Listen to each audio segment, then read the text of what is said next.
Cette capsule vous montrera donc comment utiliser Pages de façon efficace pour élaborer le texte d'un élève. Nous allons tout d'abord sélectionner l'annotation intelligente bêta, avec laquelle nous allons continuer le code de correction que l'élève a entamé. On peut donc aller faire le code au-dessus des mots et ce code s'associe aux différents mots, ce qui veut dire que lorsqu'on va ajouter de l'information, le code va suivre. Donc on se rend compte ici que le pluriel a été oublié, on l'ajoute tout simplement. Ensuite, on continue. Et vous voyez les petits carrés bleus qui s'associent à des lettres. Le code est associé à cet endroit, ce qui est très intéressant. Lorsque l'élève ajoutera de l'information, le tout va se déplacer. Donc ici, on se rend compte que on a un nom au masculin. On va aller corriger le déterminant. Et vous voyez, la flèche reste au bon endroit, ce qui est très intéressant. On va faire la même chose pour les noms et pour les verbes aussi par la suite.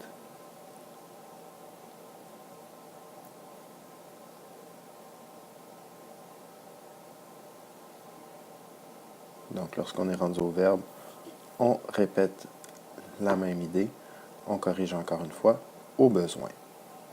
Je ne ferai pas la correction au complet, nous allons tout simplement terminer quelques éléments et par la suite, je vais vous montrer d'autres éléments qui sont intéressants à connaître.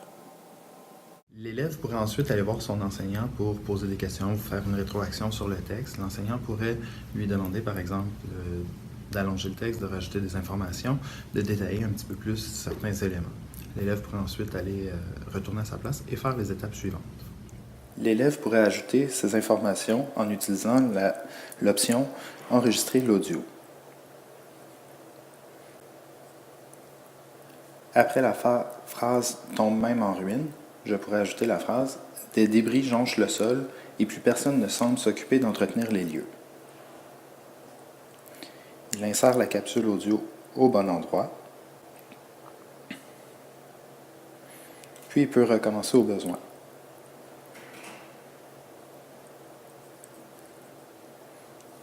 Après la phrase « Lorsque le vent les agite », je pourrais ajouter la phrase « D'autres bruits, comme des miaulements de chats, parviennent aussi à mes oreilles ».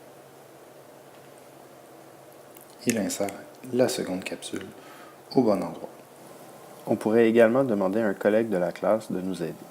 Par la suite, on peut réécouter les capsules. Après la phrase « tombe même en ruine », je pourrais ajouter la phrase « Des débris jonchent le sol et plus personne ne semble s'occuper d'entretenir les lieux ». L'élève pourra donc aller retourner dans le texte et comme vous voyez, les annotations intelligentes vont bouger avec le texte, ce qui est très intéressant. Et il va ajouter tout simplement la phrase qu'il a nommée, ce qui lui permet de se concentrer sur son texte et sur ses idées. Il pourra également faire la même chose pour la seconde phrase. Après la phrase « Lorsque le vent les agite », je pourrais ajouter la phrase « D'autres bruits, comme des miaulements de chats, parviennent aussi à mes oreilles ». Il peut donc ajouter tout simplement la nouvelle phrase qu'il vient d'écouter et encore une fois, les annotations suivent.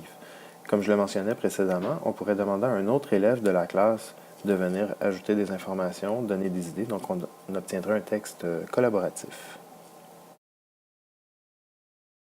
L'élève peut ensuite enlever les traces audio qu'il a mises afin de garder un texte qui est propre. Il pourra par la suite continuer tout simplement sa correction en continuant à utiliser les annotations intelligentes. Je vais vous épargner un petit peu ce processus en coupant tout de suite plus loin. L'élève se retrouve donc avec un texte corrigé qu'il pourra exporter si c'était un document. Cependant, s'il l'a sauvegardé sous format livre, ce qui est très intéressant, c'est que lorsqu'on va dans Exporter, sous le format EPUB, vous pouvez évidemment changer le nom de l'auteur et par la suite l'exporter sous format livre. Ce qui est très intéressant dans ce format-là, c'est que les annotations intelligentes ne sont pas prises en charge et sont supprimées. On obtient donc un document qui peut être envoyé dans Livre qui est complètement exempt de traces, ce qui est très intéressant pour la correction de l'enseignant. J'espère que cette capsule vous sera utile. Bonne découverte de Pages!